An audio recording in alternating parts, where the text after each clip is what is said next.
Now, the last of the books I want to spend any time on at all is Gideon Smith and the Mechanical Girl, written by David Barnett, 2013 publication, also by Tor. Gideon Smith, the title character, is a great introduction to steampunk. Steampunk's a genre that's a mashup of Victoriana, of Jules Verne-inspired science fiction, alternate history, and adventure novels. Like Ready Player One, Gideon Smith is not officially a YA book, but it is a book that many teenage readers, should really enjoy. The hero, Gideon, is a very naive 23-year-old from the south coast of England who's an enormous fan of Penny Dreadfuls. Penny Dreadfuls being essentially Victorian-era pulp fiction. However, Gideon believes every single word that he has read in his Penny Dreadfuls. And so when his father, at the start of the book, is killed by mysterious monsters, Gideon makes his way to London and a whole series of adventures. To give you some idea, vampires figure into the book, zombies, zeppelins, Sherlock Holmes is running around in the background, Jack the Ripper's in the book.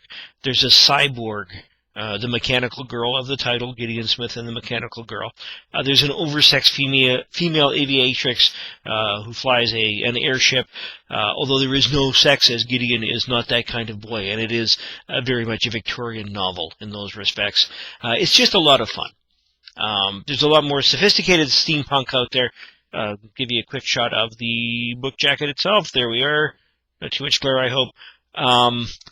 There's a lot more sophisticated steampunk out there. There's a lot darker steampunk out there. The genre can get really violent, really sexy. This is neither one particularly. You would have a hard time finding any steampunk that is more enjoyable. The geek level, probably 7. Some of the inventions are a little bit out there. The Mechanical Girl of the title we could not create now, let alone in Queen Victoria's realm. Realism 2 at best. This book would never happen. It's completely alternate reality. Recommended easily for ages 13 and up. A lot of fun. Honorable mentions, there's a couple I just want to talk about real quickly. Sherry Priest also has a steampunk book out. Hers is called Boneshaker, again a Tor publication, 2009. In this case, it's a mother and son adventure. It's set in a post-apocalyptic, zombie-filled steampunk Seattle of about 1910s or so. In this case, the city's been overrun by a mysterious gas from a subterranean volcano, which not only kills a lot of people, it turns them into zombies. And Seattle was then walled up to keep the horrors in the city. But this teenage boy goes in to perform a rescue, and then his mother winds up rescuing him. So it's a mother-son team.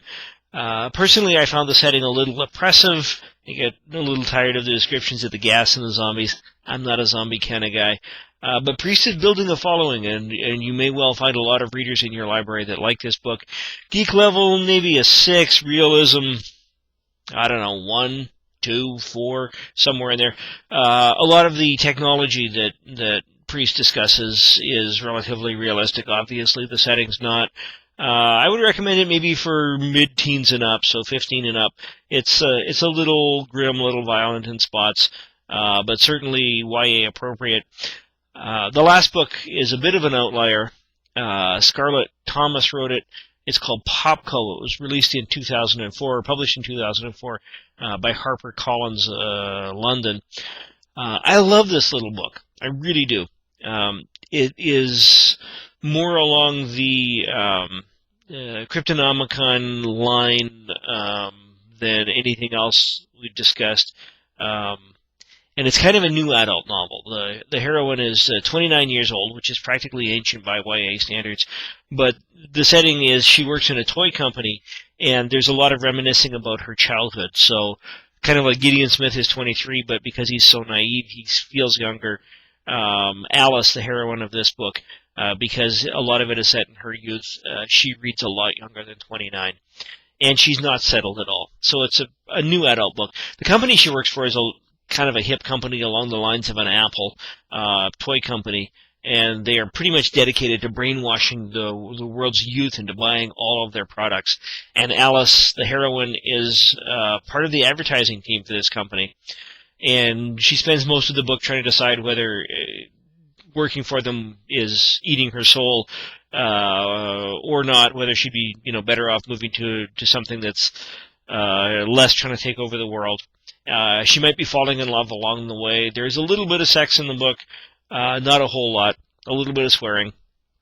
So it's not really appropriate for younger readers, but it's a great little book for the upper end of the YA demographic. I'll get this one in the shot too. Popco. It's a fun book. There's a whole section on codes, on deciphering. There are codes to figure out in the book. There are crossword clues in the book to play with. Geek level, probably about an 8. Realism 10. It's set in an absolutely could be happening world. Recommended for ages 16 and up. With that concludes my look at the books I wanted to talk about. I hope you've enjoyed it. I look forward to seeing your contributions, and thanks so much for listening.